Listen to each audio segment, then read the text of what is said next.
Cerita hari ini terjadi di Hualien yang terletak di bagian timur Taiwan. Hualien berada di sebelah timur pegunungan tengah dan berbatasan dengan Samudera Pasifik. Iklim di sini cukup nyaman dan industri pariwisata merupakan salah satu sektor penting bagi Hualien.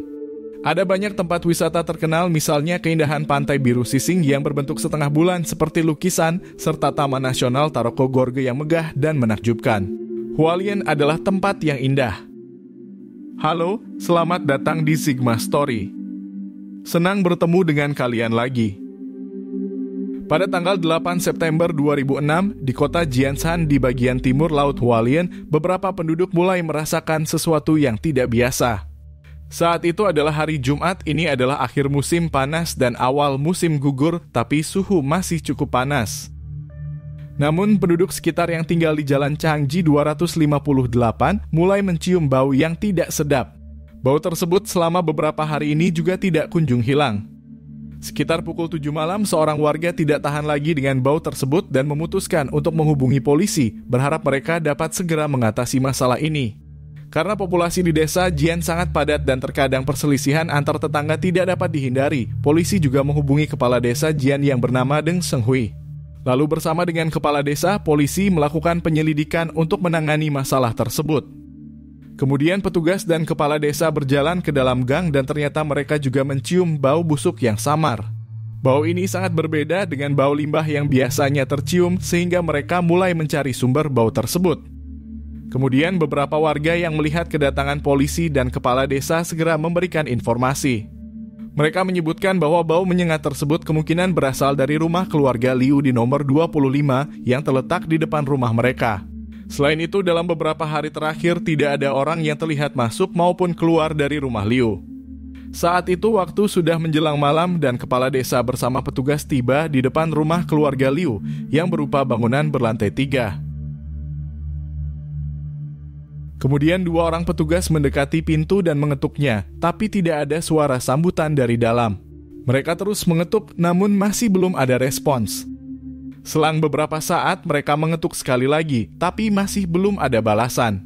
Lalu kepala desa mendekat ke jendela untuk melihat apakah ada orang di dalam.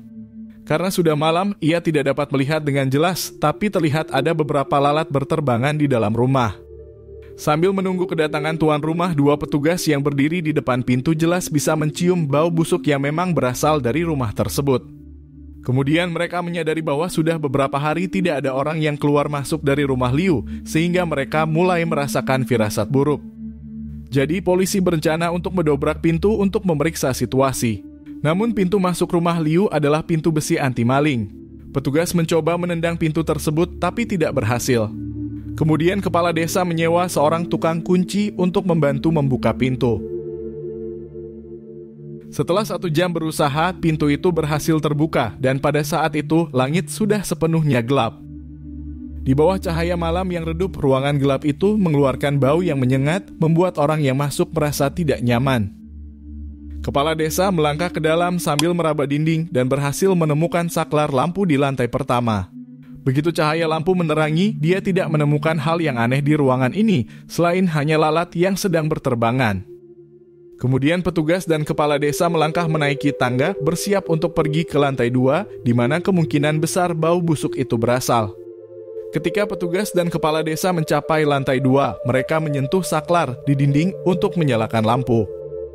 Mereka tidak menemukan hal yang mencurigakan setelah memeriksa ruangan di lantai 2, sementara beberapa orang melangkah ke lantai 3 di mana jumlah lalat tampak meningkat. Kepala desa kembali meraba pada dinding selama beberapa waktu, tapi tidak menemukan saklar lampu untuk tangga di lantai 3. Ia kemudian menyadari bahwa salah satu pintu di lantai 3 sedikit terbuka, jadi dia mencoba mendorong pintu itu dengan kuat. Tapi pintu itu hanya terbuka sedikit dan bau busuk yang sangat menyengat langsung menyerangnya. Dia memastikan bahwa tempat itu adalah sumber bau tersebut, tapi pintu hanya bisa terbuka setengah karena ada sesuatu yang menghalangi di belakangnya. Kemudian kepala desa memberitahu para petugas bahwa ada sesuatu yang tidak beres di dalam ruangan itu. Mereka tidak langsung masuk melainkan mencari saklar lampu di lantai 3. Setelah menemukan saklar dan menyalakan lampu, mereka menyadari bahwa ruangan yang sempat terhalang sebelumnya adalah kamar mandi. 2 petugas dengan kuat mendorong pintu kamar mandi dan pemandangan di depan mereka membuat semua orang terpana. Di ruang kamar mandi seluas sekitar 6 meter persegi itu tergeletak 5 orang yang dibungkus dengan selimut tebal. Tangan dan kaki mereka diikat dengan kawat dan beberapa dari mereka bahkan memiliki kantong plastik di kepala mereka. Sedangkan cairan keruh mengalir keluar dari tubuh ke selimut dan membasahi lantai, sementara lalat berterbangan di sekitar kamar mandi. Terlihat sangat jelas bahwa kelima orang tersebut sudah meninggal. Semua mayat sudah membusuk sehingga mengeluarkan bau busuk yang menyengat. Dari penampilan 5 orang tersebut, terlihat bahwa di antara mereka terdapat anak di bawah umur. Kasus ini menjadi sangat serius dan melihat kedatangan polisi yang begitu banyak membuat warga merasa sangat penasaran. Mereka pun keluar dari rumah untuk melihat lebih dekat dan mulai berdiri sambil berdiskusi di samping rumah. Beberapa saat kemudian tim penyelidik tiba di ruang kamar mandi di lantai 3 di rumah keluarga Liu. Dari awal penyelidikan diketahui bahwa kelima orang tersebut mengenakan pakaian lengkap dan tubuh mereka dibungkus dengan selimut. Sementara 3 dari mereka memiliki wajah yang terbungkus dengan selotip berwarna krem. Baik mata dan hidung mereka tertutup, serta kepala mereka ditutupi dengan kantong plastik hitam. Leher mereka juga diikat dengan kawat, tangan mereka terikat di belakang, dan kaki mereka juga terikat. Sedangkan 2 orang lainnya juga diikat dengan kawat, salah satunya memiliki kepala yang dibungkus dengan syal. Tidak membutuhkan waktu yang lama identitas kelima orang tersebut berhasil diketahui. Mereka adalah 5 anak dari keluarga Liu yang terdiri dari 3 laki-laki dan 2 perempuan. Yaitu yang tertua Liu Yuchen 18 tahun, Liu Xinchen 17 tahun, Liu Xizhen 15 tahun, Liu Xian 12 tahun, dan Liu Beichen 10 tahun. Mereka semua dikonfirmasi tewas karena mati lemas. Tidak ada sisa makanan di perut kelima orang tersebut sehingga bisa diperkirakan mereka dibunuh sebelum waktu makan malam. Semua 5 korban tewas lebih dari 3 hari. Kelima orang ini masih anak-anak, namun metode pembunuh dalam melakukan kejahatan tersebut sangat kejam karena salah satu anak ditemukan dengan kawat di lehernya yang menembus hingga ke dagu. Bahkan petugas di rumah duka pun tidak bisa menatapnya karena kondisi mayat yang begitu mengerikan. Jadi siapa yang bisa tega melakukan semua ini? Polisi segera melakukan penyelidikan terhadap pemilik rumah keluarga Liu yang bernama Liu Zixin. Dia sebenarnya tidak tinggal di Hualien, melainkan di Taitung. Kemudian setelah menikah dengan istrinya, Lin Zhenmi, mereka pindah ke Hualien. Pasangan ini juga memiliki 5 anak dan keluarga mereka tampak sangat misterius karena jarang berinteraksi dengan tetangganya.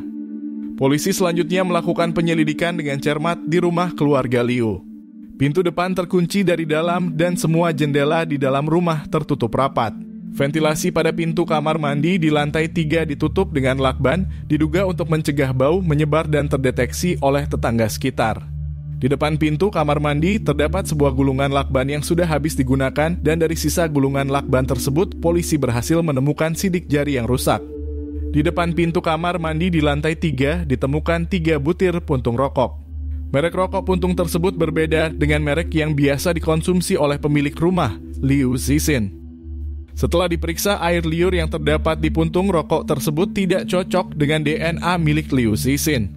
Sedangkan di atas lemari TV, polisi menemukan ponsel dan kartu identitas Liu Zixin dan istrinya Lin Zhenmi.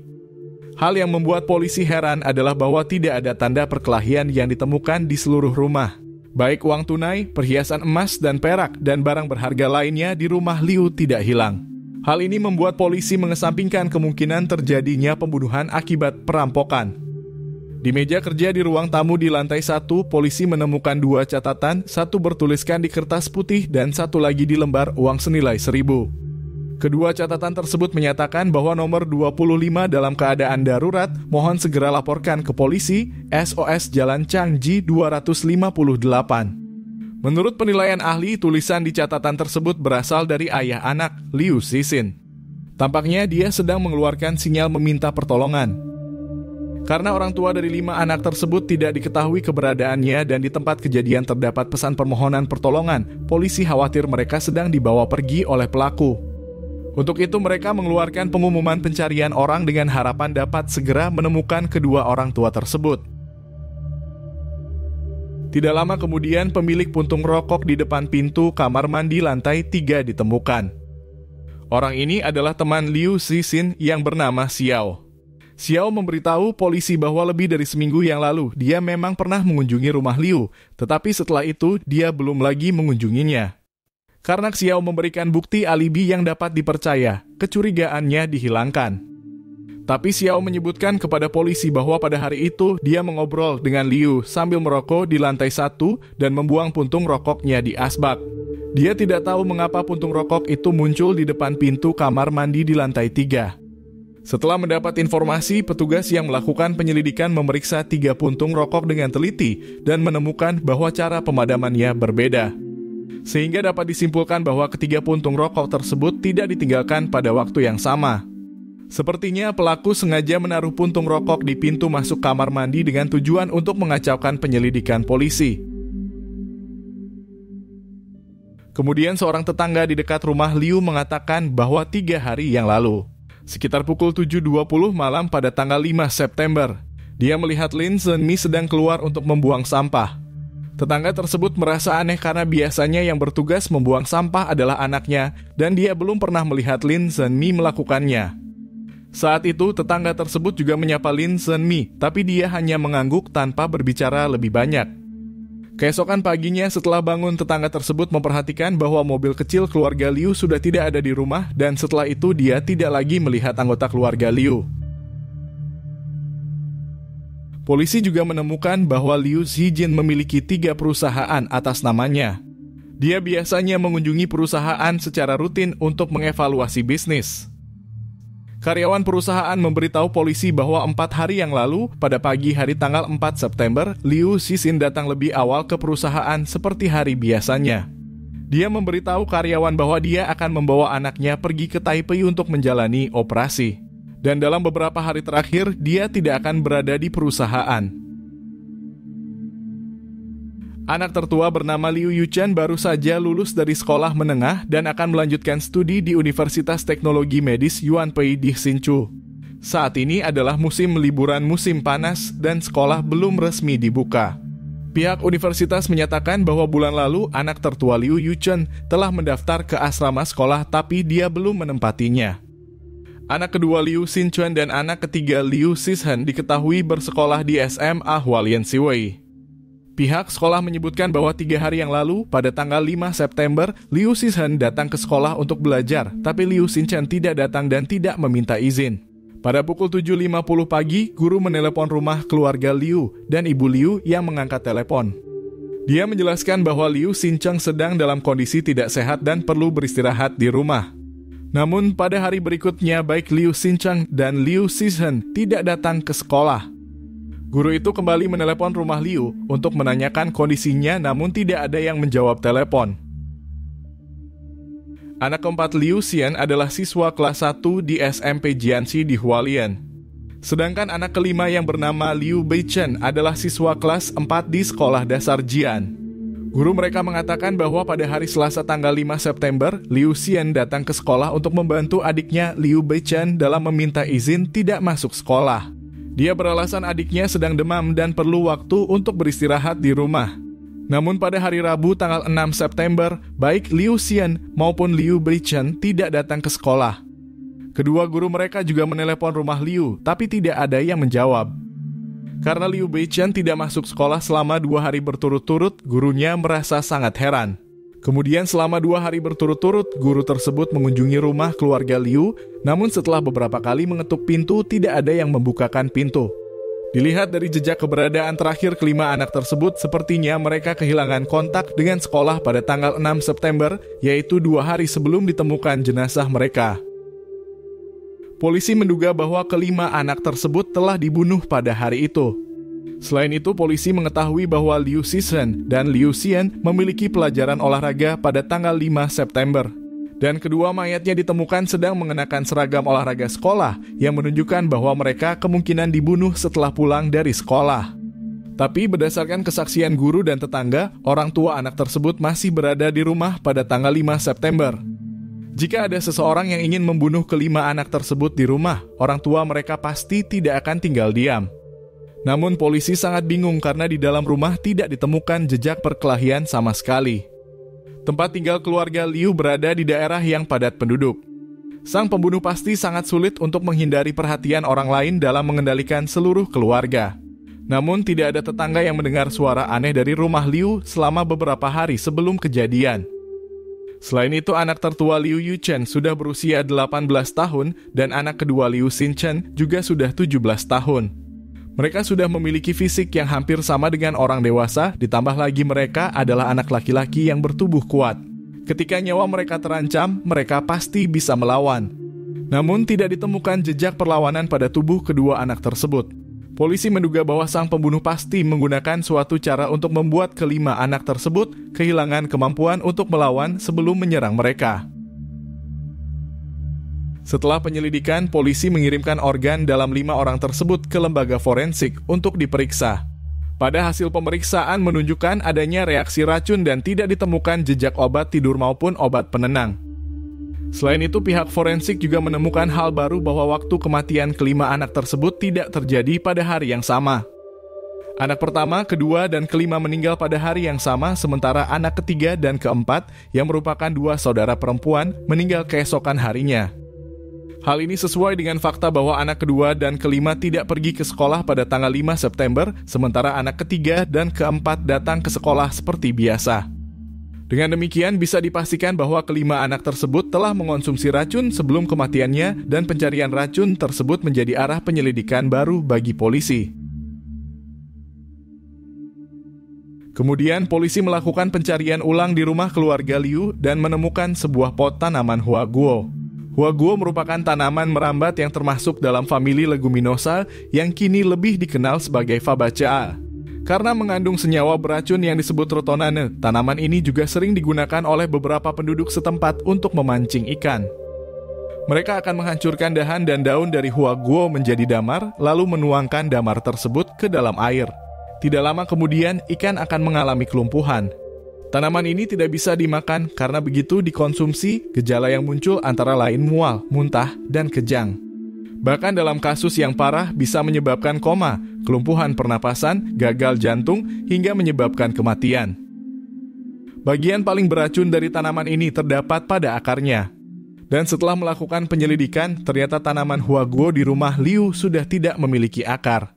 Pelaku kemungkinan besar telah menggunakan tanaman ini untuk membuat kelima anak tersebut menjadi koma. Namun, karena racun pada tanaman ini sangat kuat, maka jenis tanaman tersebut tidak bisa ditemukan dengan mudah di pasar. Jika pelacakan asal tanaman di rumah Liu berhasil ditemukan, maka kemungkinan besar pelaku bisa diidentifikasi. Namun, yang mengejutkan, hasil penyelidikan terhadap tanaman ini justru mengarahkan kasus ini ke arah investigasi yang sepenuhnya berbeda. Ternyata, Liu Cixin memperoleh tanaman itu dari seorang temannya setelah dia berinisiatif untuk memintanya. Polisi berhasil menemukan teman tersebut dan ia memberitahu bahwa Liu Cixin pada saat itu mengatakan padanya bahwa dia memiliki seorang teman di Pingtung. Anak dari temannya yang sedang berada di lembaga penelitian medis sedang membutuhkan tanaman huaguo untuk bahan dalam menulis makalah tentang eksperimen berbagai obat yang bisa menyebabkan kelumpuhan. Alasan ini terdengar sangat masuk akal sehingga teman tersebut memberikan 1 tanaman huaguo kepada Liu Cixin. Polisi kemudian kembali menyusun semua bukti yang mereka miliki saat ini. Mereka menemukan bahwa beberapa anak telah menjadi korban pembunuhan. Lalu dalam beberapa hari terakhir, Lin Zhenmi diketahui telah berbohong kepada pihak sekolah bahwa beberapa anaknya sedang tidak sehat. Padahal racun yang membuat kelima anaknya pingsan adalah tanaman yang diminta Liu Cixin pada temannya. Dan serangkaian tindakan ini membuat polisi curiga terhadap pasangan tersebut. Saat ini polisi telah menempatkan orang tua dari 5 anak tersebut sebagai tersangka utama. Kemudian di dekat stasiun kereta api Jian, polisi menemukan mobil Volvo milik Liu Cixin. Setelah melakukan pemeriksaan, di dalam mobil hanya terdapat sidik jari pasangan Liu. Lalu melalui rekaman kamera CCTV di stasiun kereta dan sekitarnya terungkap bahwa pasangan tersebut pergi ke stasiun setelah mengemudikan mobil dan berhenti di sebuah minimarket. Di sana mereka berdua membeli kopi dan makanan seperti bakpao dengan ekspresi yang santai. Selama penyelidikan tidak ditemukan orang yang mencurigakan baik sedang mengikuti atau mengawasi mereka. Polisi telah mengunjungi berbagai supermarket dan toko di Kabupaten Hualien serta mengambil beberapa rekaman CCTV.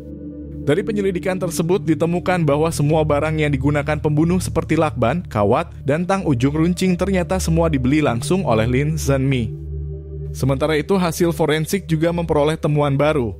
Mereka berhasil merekonstruksi sidik jari yang diambil dari lakban dan hasilnya menunjukkan bahwa sidik jari tersebut ternyata milik Liu Cixin. Semua petunjuk mengarah pada pasangan Liu yang diduga memiliki keterlibatan besar dalam kematian kelima anak mereka. Tapi polisi masih sulit mempercayai bahwa pasangan itu bisa melakukan kejahatan yang begitu kejam. Namun, pada akhirnya polisi berhasil menemukan satu barang bukti yang bisa mengonfirmasi bahwa pasangan Liu adalah pelaku dalam kasus ini. Barang bukti penting tersebut adalah video yang pernah dihapus di kamera Liu Cixin yang berhasil dipulihkan oleh tim forensik digital. Hasilnya sangat mengejutkan semua orang. Di video itu terlihat Liu Cixin mengikat putrinya yang sedang pingsan dengan kawat. Sambil menangis, Liu Cixin mengambil ujung kawat dan menusuk dagu putrinya dengan cara yang kejam. Kemudian terdengar suara tangisan yang terseduh-seduh, namun dia tetap tidak berhenti. Setelah menusuk mulut putrinya dan mengikatnya dengan simpul mati, dia mencekiknya hingga tewas. Semua isi video merekam seluruh proses bagaimana cara Liu Cixin membunuh kelima anaknya sendiri. Namun Lin Zhenmi tidak muncul dalam video, tapi dengan memperkirakan tinggi badan perekaman video, ada spekulasi bahwa Lin Zhenmi lah yang merekam video tersebut. Dari bukti video inilah terungkap bahwa pasangan Liu merupakan pelaku pembunuhan kelima anaknya. Oleh karena itu, pasangan Liu menjadi tersangka dalam kasus tersebut. Kemudian polisi mengubah pengumuman pencarian orang untuk keduanya menjadi surat perintah penangkapan yang berlaku hingga tahun 2044. Menurut keterangan tersangka, Liu Cixin pada tahun tersebut berusia 48 tahun dan pernah mengaku sebagai anggota keamanan nasional yang pernah menerbangkan pesawat F-5E. Tapi menurut penyelidikan polisi, pendidikan Liu Cixin hanya berasal dari sekolah pertanian dan perindustrian Taitung dan tidak memiliki pengalaman sebagaimana yang dia klaim. Liu Cixin diketahui telah menjalani 3 kali pernikahan dan Lin Zhenmi adalah istri ketiganya yang lebih muda 13 tahun darinya. Keduanya bertemu saat bekerja di hotel pemandian air panas. Setelah Lin Zhenmi jatuh cinta pada pandangan pertama dengan Liu Cixin, hubungan mereka dengan cepat menjadi lebih dekat. Pada saat itu Liu Cixin masih belum bercerai dari istri keduanya, namun hubungan keduanya sudah semakin intim. Bahkan Liu Cixin dengan berani membawa Lin Zhenmi pulang ke rumah dan tanpa ragu memperkenalkannya sebagai adiknya di depan istrinya. Lalu semenjak saat itu ketiganya tinggal bersama selama beberapa waktu. Tapi istri Liu Cixin akhirnya menyadari hubungan mesra di antara keduanya dan dalam kemarahan dia meminta untuk bercerai. Dan tidak lama setelah itu Liu Cixin menikahi Lin Zhenmi. Keluarga Lin Zhenmi merasa bahwa Liu Cixin tidak setia kepada mantan istrinya dan jelas bukan orang yang bisa diandalkan. Mereka sudah berulang kali memperingatkan Lin Zhenmi untuk tidak menikah dengan Liu Cixin, tapi Lin Zhenmi tetap bersikeras dan tidak mendengarkan nasihat tersebut. Lin Zhenmi adalah yang termuda di antara kelima bersaudara dan memiliki hubungan yang paling dekat dengan kakak perempuannya, Lin Xiugui. Namun karena keluarganya tidak menyukai suaminya, maka setelah menikah Lin Zhenmi mulai mengurangi kontak dengan keluarganya.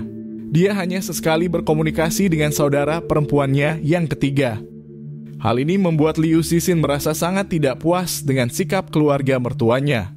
Kemudian setelah orang tua Lin Zhenmi meninggal karena kecelakaan mobil dan menurut adat setempat, Lin Zhenmi perlu berlutut saat kembali ke rumah. Tapi Liu Cixin menolak untuk membiarkannya melakukan itu sambil berkata, mengapa harus berlutut kepada orang yang sudah meninggal? Mendengar ini Lin Zhenmi pun mengikuti pemikiran Liu Cixin. Setelah itu mereka berdua pindah dari Taitung untuk tinggal di Hualien.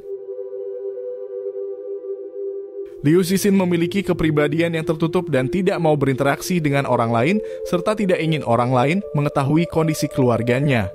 Sehingga karena sikap inilah yang membuat pintu dan sebagian jendela rumah mereka selalu tertutup rapat. Dan dalam kesehariannya, Liu Cixin memiliki kontrol yang sangat kuat pada keluarganya. Ia bahkan tidak ingin istrinya dan semua anaknya bergaul dengan orang lain. Sementara istrinya, Lin Zhenmi memiliki karakter yang lemah dan selalu menurut pada Liu Cixin. Ketika pasangan itu pergi berjalan bersama, Lin Zhenmi sebenarnya ingin menyapa tetangga rumahnya. Namun ketika melihat tatapan suaminya, ia tidak lagi berani bersuara. Di antara 5 anak keluarga Liu, 3 anak yang lebih tua adalah hasil pernikahan Liu Cixin dengan mantan istrinya. Sementara 2 anak yang lebih muda adalah hasil pernikahannya dengan Lin Zhenmi. Meski anak pertama, kedua, dan ketiga tidak memiliki hubungan darah dengan Lin Zhenmi, dia memperlakukan mereka seperti anaknya sendiri dan sangat menyayangi mereka. Selama keluarga ini tinggal di Hualien, Liu Cixin bekerja di bidang fotografi. Lalu bersama temannya Lin Jingsheng, ia membuka perusahaan percetakan foto bernama Magic Family. Perusahaan ini memiliki 3 cabang di Hualien, dan salah satunya hanya khusus melayani para wisatawan. Di mata orang luar, Liu Cixin tampak sukses dalam karir dan memiliki keluarga yang bahagia, namun semua itu hanyalah ilusi. Sebenarnya pasangan Liu terjebak dalam hutang besar termasuk 17 kartu kredit atas nama mereka yang belum terbayar. Karena punya banyak hutang, pasangan ini terus meminjam uang kepada kerabat dan teman dengan berbagai cara. Alasan biasanya seperti mereka sedang membutuhkan biaya untuk sekolah anak atau rencana mendirikan cabang perusahaan. Tapi 3 bulan sebelum kasus ini terungkap, pembayaran hutang mereka mulai terhenti. Menurut penyelidikan, hutang mereka telah mencapai 16 juta dolar Taiwan. Salah satu teman Liu Cixin mengungkapkan informasi ini. Liu Cixin pernah mengatakan padanya bahwa jika dia hidup tanpa uang, dia khawatir keluarganya yang berjumlah 7 orang akan tewas. Polisi mencurigai bahwa hutang yang terlalu banyak adalah motif kejahatan pasangan Liu. Seorang tetangga menyebutkan bahwa lebih dari seminggu sebelum kejadian, Liu Cixin mengobrol dengan mereka sambil mengatakan bahwa mungkin akan terjadi kasus pembunuhan besar di dekat jalan ini. Saat itu semua orang mengira dia sedang bercanda dan tidak ada yang menganggap serius ucapannya.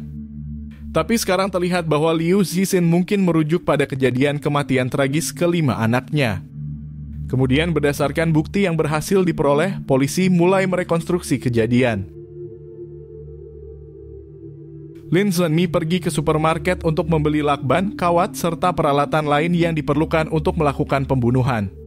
Kemudian pada tanggal 4 September, ketika keempat anaknya bersekolah, pasangan Liu membunuh anak tertua yang sedang berada di rumah.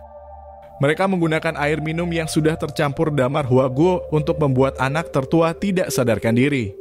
Lalu dalam kondisi tidak berdaya inilah, mereka membunuhnya dengan cara yang kejam sebelum menyembunyikan mayatnya di kamar mandi di lantai 3. Pada siang hari itu anak bungsu mereka pulang untuk makan dan ibunya menggunakan cara yang sama dengan memberinya air bercampur damar hingga dia mengalami pingsan.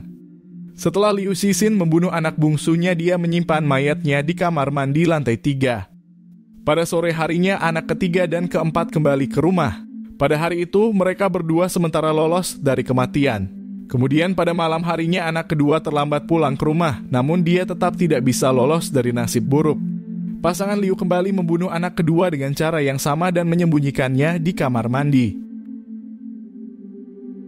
Pada keesokan harinya, anak yang tersisa tinggal kedua putri mereka, yaitu Liu Cixin dan Liu Xian. Sang ibu memberitahu Liu Xian bahwa adik bungsunya sedang demam dan menyuruhnya pergi ke sekolahnya untuk meminta izin tidak masuk sekolah. Setelah itu, kedua putrinya membawa tas sekolah lalu pergi ke sekolah tanpa mengetahui apa yang sudah terjadi di rumah. Kemudian setelah pulang dari sekolah, kedua anak perempuan yang tersisa dibunuh dengan cara yang sama, lalu menumpuknya di kamar mandi. Ketika Lin Zhenmi selesai membersihkan lokasi kejadian, dia terlihat oleh seorang tetangga saat keluar untuk membuang sampah. Begitu tiba di rumah, Lin Zhenmi bersama suaminya pergi dengan menggunakan mobil. Setelah polisi melakukan pemeriksaan teknis pada komputer Liu Cixin, mereka menemukan bahwa dia pernah mengunjungi berita terkait kasus pembunuhan keluarga Hong Ruotan yang terjadi 5 tahun sebelumnya di Hualien. Perlu diketahui bahwa kasus tersebut terjadi pada 4 September 2001, sementara polisi memperkirakan waktu kejadian Liu Cixin dan istrinya adalah pada 4 September 2006.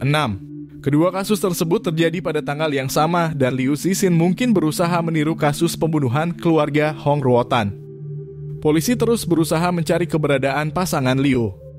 Tempat terakhir mereka terlihat dalam rekaman CCTV adalah di dekat stasiun kereta api Jian, tapi setelah itu jejak mereka menghilang. Polisi menduga pasangan Liu melarikan diri kembali ke kampung halaman mereka di Taitung atau pergi ke Yilan.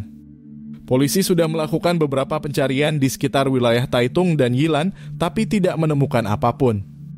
Polisi juga menyelidiki kartu kredit dan kartu asuransi kesehatan pasangan tersebut, namun setelah kejadian tidak ada catatan penggunaan. Dan sejak kejadian tersebut, pasangan Liu seperti telah menghilang dari muka bumi. Waktu berlalu hingga 9 tahun setelah kejadian, seorang pria pergi berburu di Gunung Ciyun dengan temannya. Di dekat Gunung Ciyun terdapat pemakaman dan tempat kremasi yang berjarak hanya 2 km dari rumah keluarga Liu. Daerah tersebut sepi dan dipenuhi dengan tanaman. Ketika berjalan di sekitar, pria itu terkejut ketika tidak sengaja menginjak beberapa tulang. Karena rasa ingin tahunya, ia mulai menggali tanah di sekitarnya dan melihat tengkorak manusia. Pria tersebut sangat ketakutan dan segera menelepon polisi. Ketika pihak kepolisian tiba di lokasi, mereka menggali dan menemukan 2 kerangka manusia yang utuh. Selain itu ditemukan juga sepatu, pakaian, serta sebotol pestisida dengan tanggal produksi yang tercetak sebagai tahun 2006. Setelah melakukan pemeriksaan forensik, dipastikan bahwa kedua kerangka tersebut adalah seorang pria dan seorang wanita tanpa ditemukan adanya tanda cedera pada tulang. Sehingga bisa disimpulkan bahwa penyebab kematian keduanya adalah akibat keracunan karena mengkonsumsi pestisida. Waktu kematian diperkirakan sudah lebih dari 4 tahun yang lalu. Sebagian besar barang bukti yang ditemukan di lokasi telah berkarat atau membusuk. Namun kacamata dengan bingkai emas menarik perhatian polisi karena sangat mirip dengan kacamata yang dikenakan oleh Liu Zixin beberapa tahun yang lalu.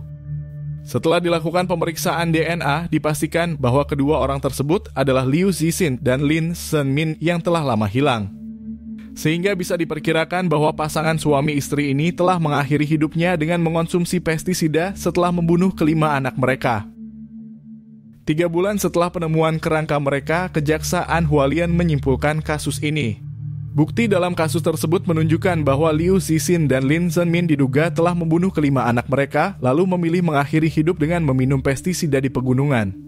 Karena kedua tersangka telah dipastikan telah meninggal dunia, kasus ini secara resmi dinyatakan ditutup. Dan pada akhirnya kasus yang belum terpecahkan selama hampir 10 tahun berhasil diselesaikan secara kebetulan.